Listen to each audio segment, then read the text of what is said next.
legacy. Now, if you think about it, heroes at the start of their career, they had no clue what they would leave behind, what they would impart, the legacy that they would have. But looking back, as you see them progress, as they inspire through defining what is possible by doing the impossible, you could really see that their actions led to a lot of people following in their footsteps. Whether that's through very unorthodox means, maybe it's through a mentorship, maybe they had no connection to the hero whatsoever, maybe it's just fate and legacy that they're carrying the mantle. But either way, when all is said and done, it leads to the next generation of heroes to inspire a legacy of their own, right? In their own right. And in today's video, I want to talk about my favorite and the best mantle passes in comics, the best legacy characters of all time. And I kind of want to split the video in half. Half of it will be Marvel, half of it will be DC. I'll talk about 4 of my favorite legacy characters in each company. And at the end of the video, make sure to comment what is your favorite legacy character. Maybe give a little spiel in the comment section of why they're so popular, why they're so famous, what makes them special, and why they resonate so much with you. Maybe even have a list, maybe your top 3, top 4, but yeah, this is gonna be a long video, guys. Make sure to strap in, get some, I don't know, get some popcorn, get some water. I don't know what you guys do you. But I'm gonna try to do as much justice as I can to each character mentioned in this video, so that requires me to go in depth. And if your favorite character gets mentioned in this video, I hope I do them justice. But yeah, let's get with it. Let's get onto the video.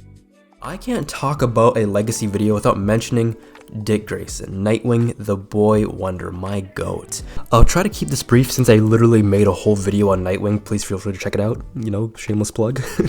Now, as a character, ever since he dropped onto the scene as the first sidekick, he established a legacy in and of himself, right? The Robin mantle has been enduring. It's went through 5 different people, and if they haven't been successful, they have been very interesting in their own right.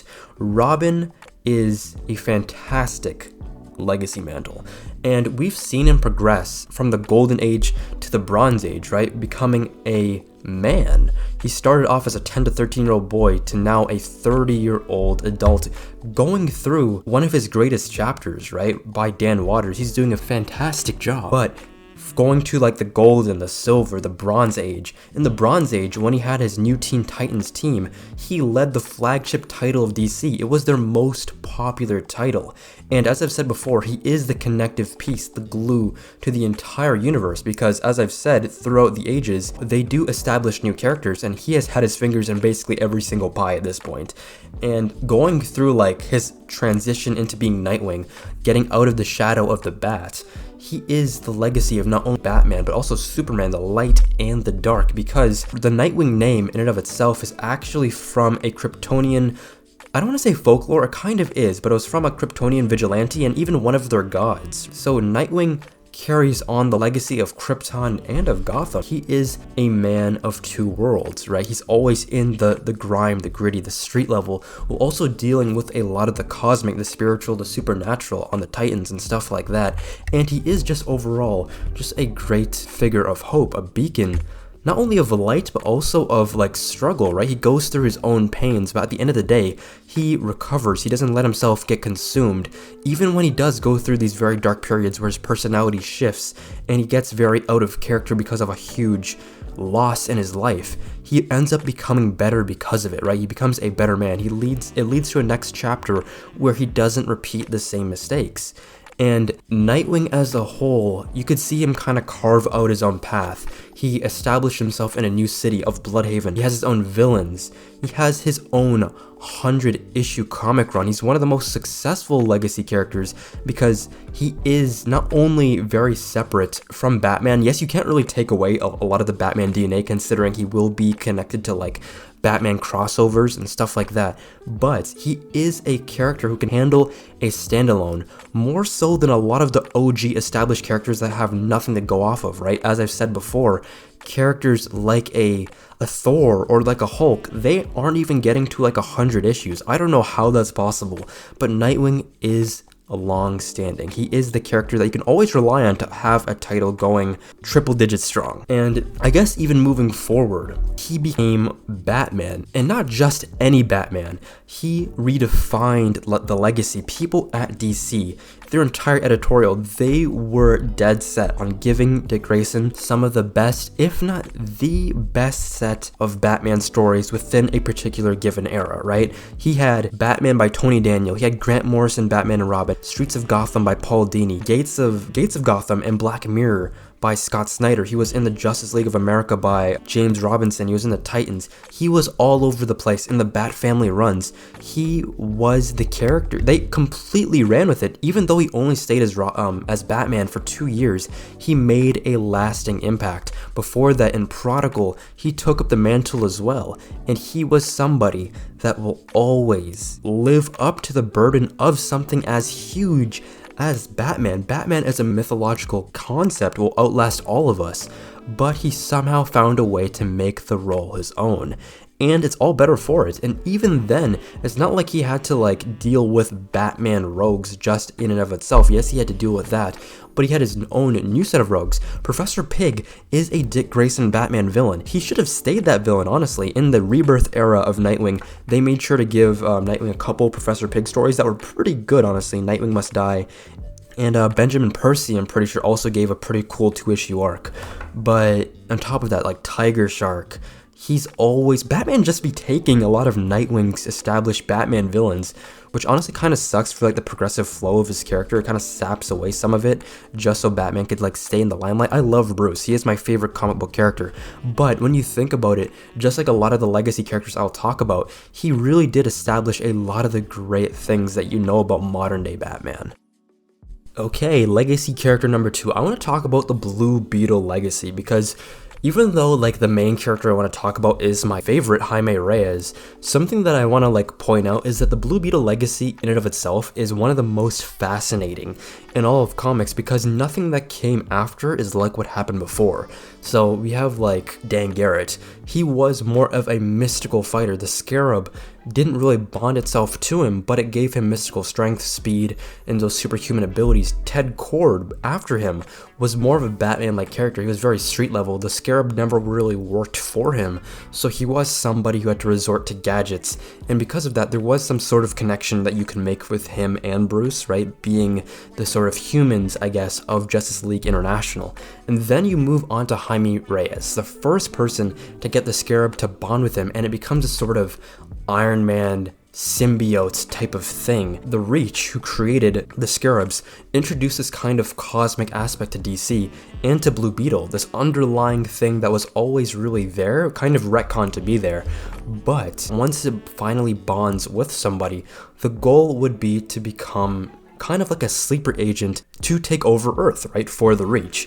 And it was really damaged when it came to Earth, but that was the entire purpose. And when the Reach finally came, Blue Beetle had to fight them off, of course, using all of his Iron Man type of abilities, his hand cannons, his lasers, his freaking maces. But overall, what makes him special is that not only does he like kind of scratch the relatable hero itch, the everyman type of archetype, but it also relates to, I guess, the immigrant experience, and of course for a lot of people that does hit home. And he doesn't really have a tragic backstory. He decides to do it of his own free will, kind of like Tim Drake. And his family, unlike Tim, his family is all alive, and everyone knows who he is, and they support his journey to be a hero. His neighbors, his friends, all of them are in on it, all of them are part of his stories, and all of them want to help.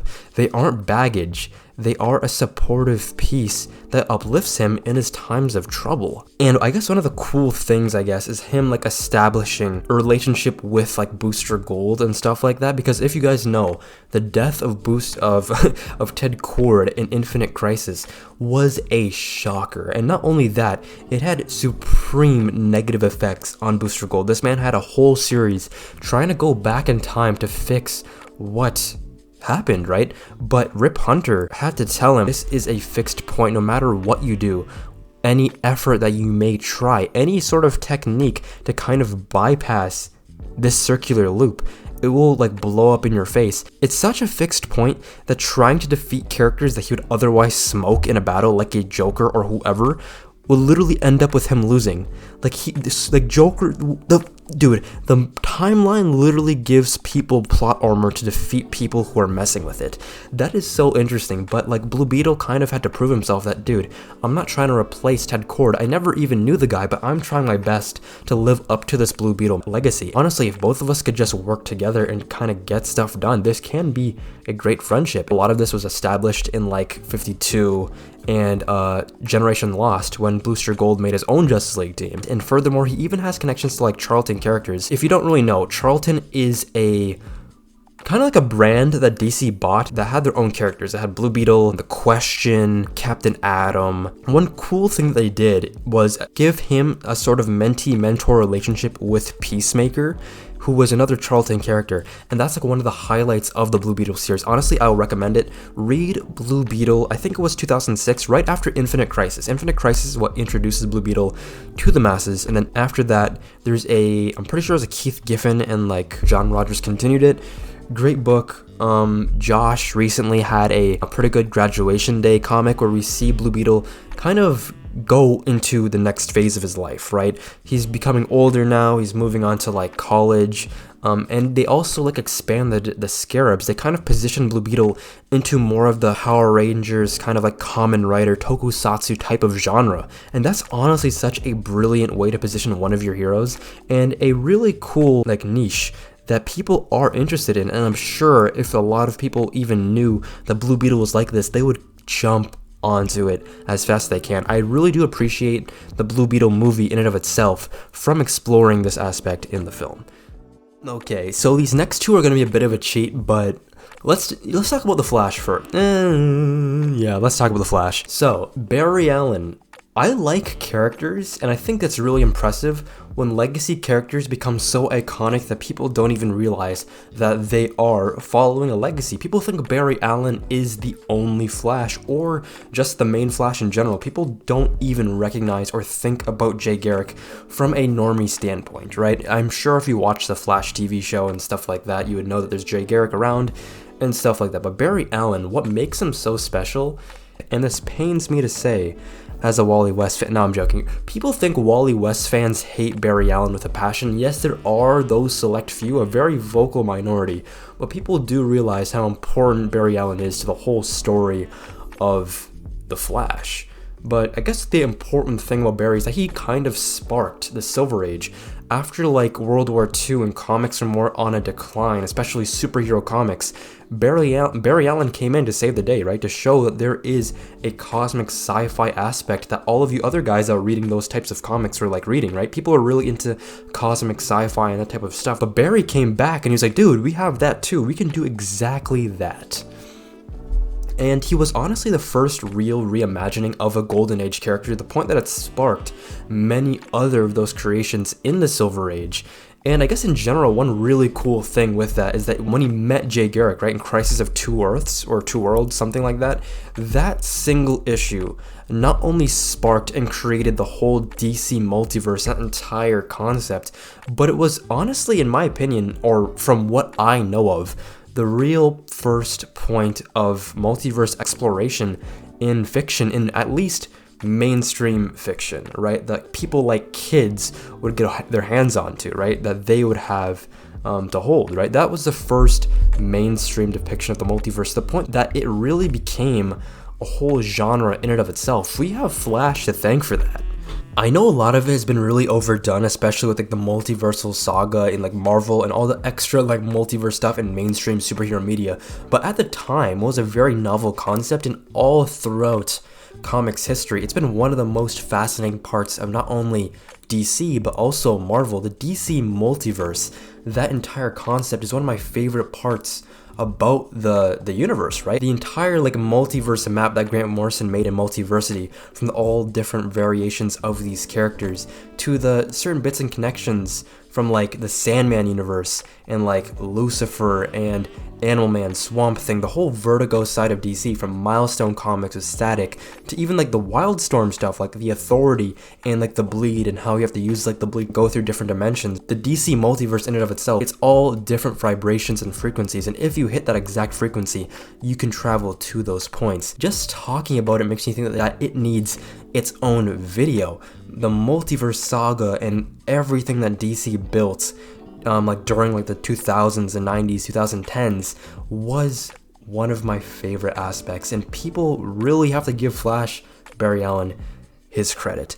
And his death in Crisis on Infinite Earths was not only one of the most impactful deaths that lasted like 20 so years, but it also laid the groundwork for Wally West, my favorite Flash. Now, Wally West was the Flash for 20 or so years, right? He established one of my favorite, if not my favorite Flash costume, like with the white eyes. He has one of the best character progressions in all of comics, right? He started off in Kid Flash as a very unlikable character, to say the least. If you look at the memes, right, the Midwestern conservative memes, I'm going to put a panel up. But yeah, people did not like Wally West. And honestly, it's very funny. In the start of his Flash run in like 1986, 1987, he was a character that only saw women for what they could provide for him. He had thought nothing of them.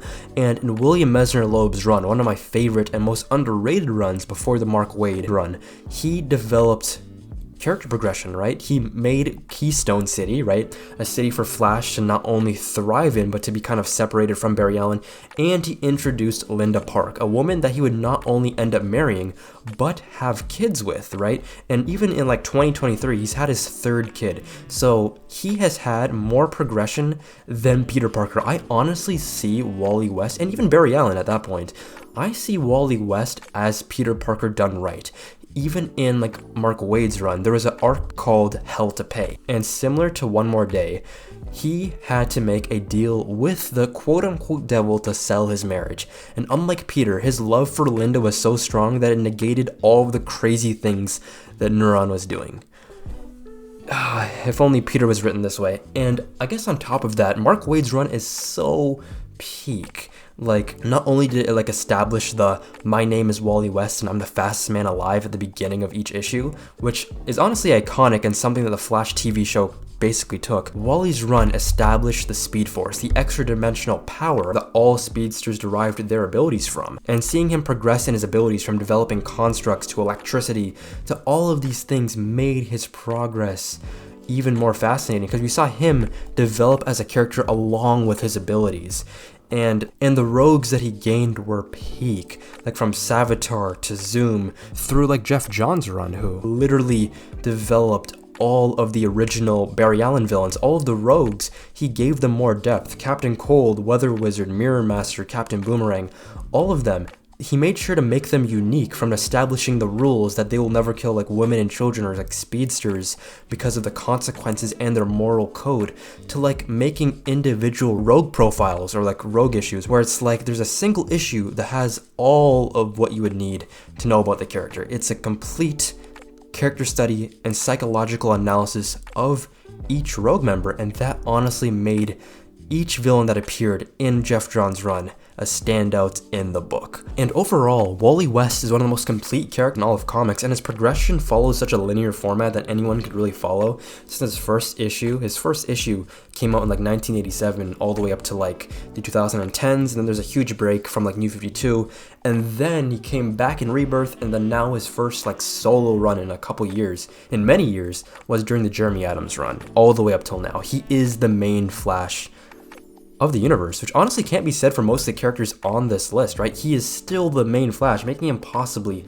the best legacy character of all time. And one of the great things that I forgot to mention is that he has such a consistent line of comics that he doesn't get credit for, from William Messner Loeb's run to Mark Waid's run to Grant Morrison's run, which introduced like the Black Flash and Speed Force constructs, to like giving Jay Garrick one of the best single issues of all time, to even like thinking about how legacy plays a huge part, the spirit and like the shadow, and just even like cameos from characters like Barry Allen, to even seeing the far-flung future and to like what Wally West will inspire, has been honestly one of the greatest comic experiences I've ever had. So I definitely recommend you guys checking out Wally. I know a lot of people watching this video are going to be huge Barry Allen fans, and this is my pitch to you.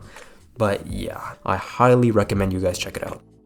And now for the final character on the DC side, let's talk about Green Lantern. Now, Green Lantern, similar to the Flash, in my opinion, are some of the greatest legacy mantles of all time. And I guess on top of that, with Hal Jordan, he follows a similar Barry Allen type of style where it's like these characters are so popular that people don't realize that they are a legacy character. Alan Scott was the first Green Lantern, but just like Barry Allen, after his debut actually in the Silver Age, Hal Jordan came to be a reinvention of the Golden Age Green Lantern to also introduce the more cosmic aspect into comics. Now, Hal Jordan is probably my favorite Green Lantern. That I know that's going to be kind of controversial to say the least, especially for a lot of Kyle fans. I'm a Kyle fan too, he's one of my favorites. And I'm going to talk about Kyle later, so hold down your pitchforks. But Hal Jordan, I think what makes him special is that he's kind of like the comic book shonen protagonist without going into like weeb territory, I guess. I think he's actually the biggest maverick in all of comics. Like his dialogue can be really fun to read because he's pure just hype. He is the hype man while also having a lot of depth to him. I know a lot of people are really just like split down the middle in terms of like Emerald Twilight, but that one event was the catalyst to some of the greatest characterization of Hal Jordan, right? His entire fall and descent into Parallax, to trying to reshape the universe into his own image, to kind of build back not only just his city, but to make a world where none of this crazy stuff happens. But for that to happen, he's going to have to basically destroy everything. And heroes aren't going to let that slide, especially considering you don't really know the effects of creating a new universe, right? What if these aren't really the same people? What if you don't really come back? What if he's trying to eliminate all heroes and villains and stuff like that, right? And of course, heroes are trying to fight for their survival, even though, you know, you would want to be as selfless as possible, but you don't know what an evil villain is trying to do. When they say they have this master plan to help people, you don't know what other alternative motives they have. But Hal Jordan really was trying to do his best, but he was being subtly influenced by Parallax to like do all of these things. That's why he killed the entire Green Lantern Corps. And on top of that, I forgot to mention, with his introduction came the Green Lantern Corps, and that's such a staple of the Green Lantern mythos in, of course, the modern era. But him killing all of the Green Lantern members was a subtle influence. As I've said previously, him doing that wasn't a full possession, right? Parallax didn't possess him, he just influenced him to the point where his safeguards were basically blaring, right? Either he could just fall or just will it away. And he did have the will, he just fell into his lower impulses. And after that entire killing spree and trying to remake the universe, in dying, he was given a second chance. He was given the ability to become the Spectre, to repent for his sins. I've said this before and I'll say it again. He is the Anakin Skywalker of the DC universe. He was given a chance to be better, but he was also given the chance to be one with the living. He wasn't just stuck as a Force ghost. He became Hal Jordan once again in Jeff Johns' phenomenal run. And I just realized Green Lantern and Flash kind of share the same writers, don't they?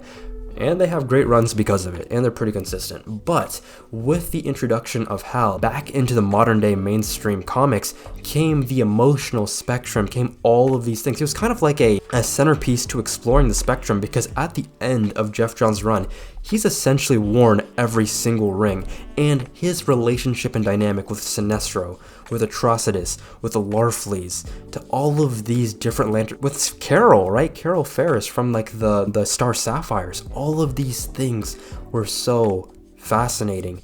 And even on top of that, his time as a Black Lantern, to like reviving Necron, to defeating the First Lantern, to the end of his run having, in my opinion, the definitive end to any Green Lantern of all time, right? If Green Lantern comics stopped to where Jeff Johns' run ended, I would be perfectly satisfied. And even though like it did continue, Grant Morrison's run is definitely underrated, one of my favorites, and it really shows how Green Lantern Hal Jordan brings back the Silver Age of comics, right? From him exploring Emerald Space in Robert Venditti's run, right? The place where Green Lanterns go to when they die, to a whole universe being encased in his ring, to even one of my favorite issues that Grant Morrison has ever done, where he actually goes inside of his ring and speaks with the sentient physical form of the AI that he's always been speaking to. Honestly, one of my favorite Green Lantern issues of all time. I highly recommend you guys checking it out. And yeah, Hal Jordan is just an incredible force of will, to the point that he actually breaks the plot. He stops for nothing. He gives it 200%, and that's honestly what I love about the character. And honestly, in the spirit of Death Battle, let's talk about Kyle Rayner. Now, Kyle Rayner is one of the GOATs. One of the first things that we saw about him, and it was honestly like the appeal of his character was that he was an artist. He was one of the more creative Lanterns in terms of their construct, right? From creating giant pinball machines to like giant anime like mechs and stuff like that. He was honestly just one of the biggest nerds of all time. That's what makes him cool, is that he consistently uses his ring to spew out pop culture references in battle, which is honestly very fun. But his entire progression from having the sole Green Lantern ring in the universe to becoming as powerful as someone like Ion, right? Having the Ion entity inside of him and being a literal god, being able to hand wave stuff away, from throwing away that power to even before that, creating Oblivion, the entire manifestation of his dark emotions. And Oblivion in of itself was a whole reality warping demon, bro. And that was just his darker self, his dark half made manifest. And eventually, he went from having the sole Green Lantern ring in the universe provided to him by Ganthet to restarting and kickstarting the entire Green Lantern Corps, resurrecting the Guardians of the Universe, making all of the rings come back, and to honestly fulfill his legacy, right? He was known as the Torchbearer, and he fulfilled his role, right? With flying colors. And when the Green Lantern Corps came back, he had a great dynamic with all of the human Green Lanterns. Of course, they were called the Four Corpsmen, right? They established, I think it was called the Oblivion Bar on Oa. That was great. They had what else did they have? Oh yeah, they became honor guards, right? All of the main Green Lanterns became honor guards, the highest rank a Green Lantern could have. And they had some really great adventures alongside Hal, right? They had the Green Lantern Corps book, and alongside Jeff Johns' run, they were doing not only their own stories, but also stuff in the background to kind of like influence events, right? And of course, they would come to the forefront for the big stuff, like Sinestro Corps War, like Blackest Night, and stuff like that. And eventually, in the New 52 with the New Guardians, he mastered all of the emotions on the emotional spectrum. He became the White Lantern to getting the life equation to be able to rewrite the code of reality, to even starting in kind of like a team book with the Omega Men, which was really cool. He had like his ring, his White Lantern ring. It was like not charged, and he had to go through this desolate planet with like tyranny and authoritarianism, right? And he was trying to bring back hope, and he kind of almost lost himself. One really cool moment was when he finally got his ring back, and instead of becoming like the White Lantern, it became the Omega Lantern. It reflected his emotions. The white became black, and that was honestly some great visual storytelling. But overall, Kyle Rayner should not be slept on, and he should really get a solo run. Every time they give him a book, it ends up being fire. But yeah, let's move on to the Marvel side. I've talked enough about DC, let's talk about Marvel. To no one's surprise, I'm going to be talking about Miles Morales, but in particular the movie version, because hot take, I do not like comic Miles that much. I've read the Bendis run, I read the Ahmed run, I didn't really like both of them. They didn't really show me why Miles was special at all. People tell me that Cody Ziegler run is really good. I've seen certain panels here and there, and the art does look good. The voice for Miles does make him like different from like a Peter Parker type of character. But from all I've seen, it just seems like hype moments and aura. Nobody praises the book based on writing. I only see panels of like, can you spot the anime reference? Oh my god. You know what I mean? It's like, is there good writing to back up these hype moments? Or is it just that him getting new powers, him getting new suits, and stuff like that? I know people tell me that it does develop his rogues gallery pretty well.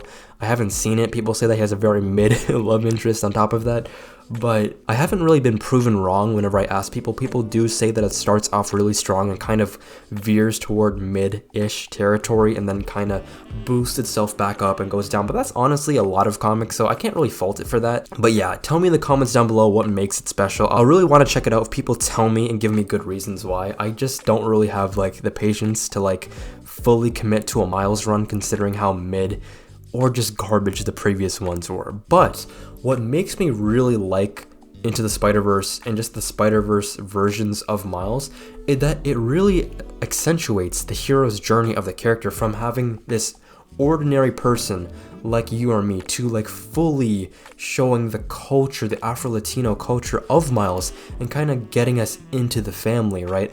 No Miles comic has integrated culture as well as the films, right? And on top of that, from showing us the pressure of being Spider-Man everyone was giving these great, grandiose speeches of Peter Parker when he died, saying that you have to keep Peter and like just Spider-Man, that character just within you, his strength. And Miles was the only person in the crowd with the power to do something.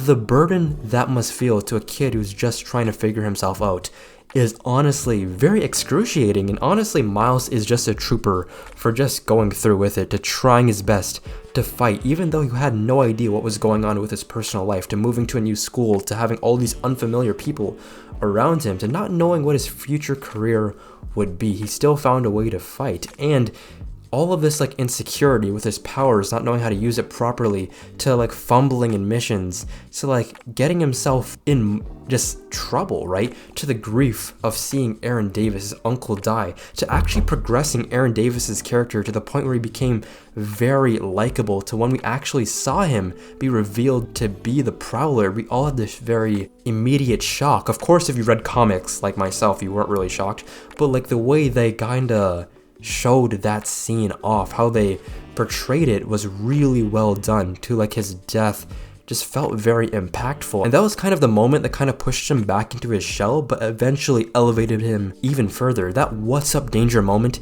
is iconic. Nothing in comics from Miles will ever live up to that, from what I've seen, right? That was a metaphorical and visual leap of faith. That was the moment that really got all of us on board with Miles being the new Spider-Man. And really, if you look at the comics, they didn't really find his voice until maybe now with Cody Ziegler, from what I'm being told, but he always sounded like Peter Parker. I always felt that what was done with him has been done better by Peter in previous runs, and in this film, I really felt that he was in a league of his own. Moving on to another spider-themed character, I want to talk about Agent Venom, Flash Thompson. Now, as many of you guys know, Flash Thompson started off as the bully, I guess, of Peter Parker, right? The puny Parker thing, if you guys remember that. And I guess over time, he developed to become great friends with Peter, but you have to realize all of this really stemmed from abuse, right? His father was an alcoholic, and as with most bullies, they try to find somebody to look down and prey upon so they feel better about themselves. The funny, ironic thing about Flash was that while he was bullying Peter Parker, his lifehood hero was always Spider-Man. But I guess this also comes full circle, is that when Flash grew up, he went to war, right? And he lost his legs, and this led to a lot of complex issues that he had. Of course, PTSD, the loss of his legs, he had like a kind of bout, I guess, with alcoholism, and him losing his girlfriend. He had all of these issues, but eventually he signed up to this government program to be bonded with the Venom symbiote after detached from Matt Gargan. And in this phase, he essentially became what he always wanted to be, his own personal Spider-Man. But he had to go through a lot of trials and tribulations because the Venom symbiote at this point was very violent. It ended up killing people when he didn't want it to. It ended up like taking over others and stuff like that. I know he had like mania. He had created like a sidekick, right, after his head was like blown off or something, which was really cool, right, seeing Venom with a sidekick. But that led to Mania having her own troubles that she didn't even want. But like over time, one of the great things was the progression, right? Flash Thompson was more of a hero than Eddie Brock could ever be at that point in time, and this back and forth dynamic with the character Flash and the symbiote led to further development to a more heroic persona for the Venom symbiote, right? And it's really cool to see the progression from being a part of like the Secret Avengers, the Thunderbolts, to eventually serving with the Guardians of the Galaxy in space. Of course, the Space Knight comic, the Rick Reminder comics in general were honestly just great fun. And of course, just seeing Venom being a Black Ops soldier with guns is obviously just really cool. Let's just be honest with ourselves. But there's a lot of great things with Flash, from like letting himself go like out of control to see if the Thunderbolts will be able to stop him as his full Venomized version before all the character development, to like even fighting more supernatural threats and saving Las Vegas from hell and all those Hellspawn, to even fighting like Carnage and miniaturized Carnage symbiotes with the help of Kane Parker, Scarlet Spider. I love the dynamic between Kane Parker and Agent Venom. I wish they had a series together. But overall, Flash Thompson really carved a path for himself to become something even better than what was previously established. He was the person that got Venom from this violent, villainized persona to somebody who tries his best to help and save lives. That was the impact of Flash Thompson on the symbiote that would carry on to like Donny Cates' Venom run and all the subsequent issues going forward. Okay, the third pick, let's talk about X-23, or, Laura, and when she became Wolverine. So, Laura as a character, as many of you know, is the biological daughter of Wolverine. She is a clone, maybe kind of, I guess, imperfect, but the thing about Laura that really always endeared me to her character was that she always dealt with a sense of, like, some problems, I guess, with self-worth, her identity, and I guess the fear of reverting back to what she was prior. Unlike Logan, who basically forgot a lot of his past and kind of kept that kind of like mental block. He didn't really know his origin, right? That's one of the defining parts of like Chris Claremont's run, and the fact that we didn't know anything about this guy's past. Of course, eventually he does learn this, but of course later on in his 100-year lifespan. But Laura, she was used and just emotionally just beaten down by, of course, Kimura. Kimura was kind of her training partner, I guess, kind of her caretaker or whatever, but she was very abusive physically and psychologically, and in her time as X-23, she was just like Logan. She was a weapon, and they used something called Trigger 42, and Trigger 42 was this kind of scent that they put on people, and that essentially led to Laura and even people like Wolverine to kind of black out and go into this berserker rage to kill anyone that the scent is on, right? Conditioned to be an assassin. And there's this really cool quote by Wolverine, so I'm gonna read it. He's like, "They made a chemical, a scent. When I smell it, everything goes black. And when I wake up, everyone's dead." So this is the type of trauma that Laura had to experience as a kid. And something that's really, really, I guess, depressing is that she developed this unhealthy habit of like cutting herself with her claws. That wasn't going to kill her in any means, but she caused self-harm to herself. She was in this deep depression that if cutting herself will somehow like make her pay for her sins, like that's not any way that's healthy, because none of this is in your control. And she had this kind of belief that maybe because I'm an imperfect clone, am I even a real person? Do I even have a soul? Of course, as time progressed, we know this to be true. And when Logan passed, when he died from, was it like adamantium, when the adamantium like covered his body and he suffocated, she took it upon herself to become the all-new Wolverine. And this was one of, I think, Marvel's greatest mantle passes, because in my opinion, Marvel doesn't do as well as DC when it comes to like switching characters, and the all new, all different era of Marvel was kinda garbage, I'm gonna be honest. Like, their mantle passes and the legacy that they tried to create wasn't exactly the best, but Laura was a success. And we see this development with her character to become more of a caring person, to kind of forgive herself. She met her clone, I guess, sisters. One of them was, her name was Gabby, yes, Gabby, and she was known as Honey Badger, and she kind of took her under her wing and developed this sort of sidekick, mentee, mentor, mother-daughter, kinda, sister, I guess, relationship, where she kind of allowed herself and Gabby to kind of like develop and understand the very complexities of their existence. Like, what am I? We're both clones of somebody who's literally dead. What purpose do I have? And Laura provided her with that purpose, and through her mentorship and mothering of Gabby, she found a way to better herself and find a purpose for what she should really be. So Laura, great character. X-Men Evolution, fantastic show. That's where she first appeared, actually. It's kind of like the Harley Quinn effect, where she was so popular in that show that she was then translated into the comics.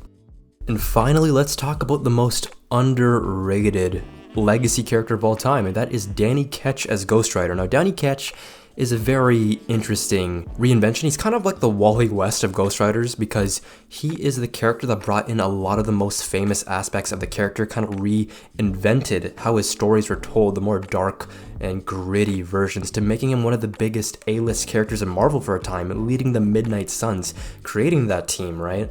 And okay, let's kind of go through a little bit of his origin, because I know a lot of people are very unfamiliar. So in general, as most of these stories start, it is from a random act of violence, but it was in a certain fight with some gangsters with his sister Barbara, right?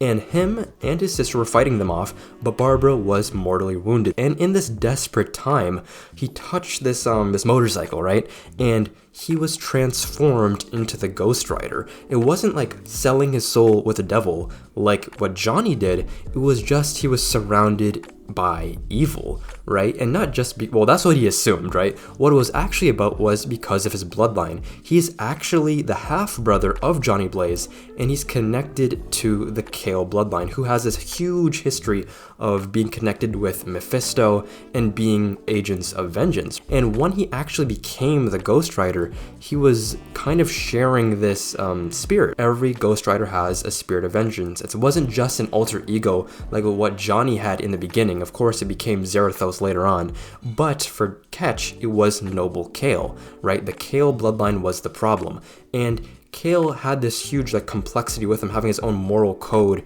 and idea, being more violent, right? And this had this sort of tension between Kale and Danny Ketch. And the cool thing about him actually was that he was the first Ghost Rider to introduce the penance stare. Johnny had nothing to do with that in the beginning. He inherited it after Ketch's storyline, which is really, really interesting that people don't really talk about. And the cool thing about it as well, I'm just saying cool a lot because tell me a flaming skeleton man isn't cool. You could see my energy spike because, dude, people really sleep on this man. The cool thing that he has is automatic trigger. So unlike Johnny, who can choose when he transforms, Danny changes when innocent blood is spilled. So his curse, what he feels, is reactive. It's not something he has control with. So he feels like he is less in control of his body than Johnny ever did, right? And there's a lot of trauma that he has. Many times he becomes disillusioned with the power that he has. He's steeped with a lot of, I guess, guilt. His mother, Naomi Kale, kind of wanted to prevent them from being Ghost Riders, so she had a lot of lies and secrets, but when this got spilled, it led to a lot of resentment. But over time, he became a character defined by violence. He hated violence, but yet he was defined by it. He tried to retire a couple times, but he grew addicted to the power of the Ghost Rider. And in general, unlike Johnny, who was more like a rebellious type of figure, Danny felt he had a duty to behold. He had to endure this pain for the sake of others. As I said before, Danny in the later part of his career became more disillusioned. He became more bitter, but at the same time more powerful. He actually became the king of hell for a bit. And in my opinion, if I was gonna talk about his entire character as a whole and kind of break it down, he's a character who's been corrupted by power, yet he still tries to seek redemption. But overall, guys, what do you think? Who are your favorite legacy characters? I told you this was going to be a long one, but yeah, who are your favorites? As I've said before, leave a little spiel on why these characters or characters that you have in your memory bank are the best legacy characters. But yeah, without further ado, remember to like, comment, and subscribe, turn on post notifications so you know when a new video goes live, and yeah, see you all later. Take care. Deuces.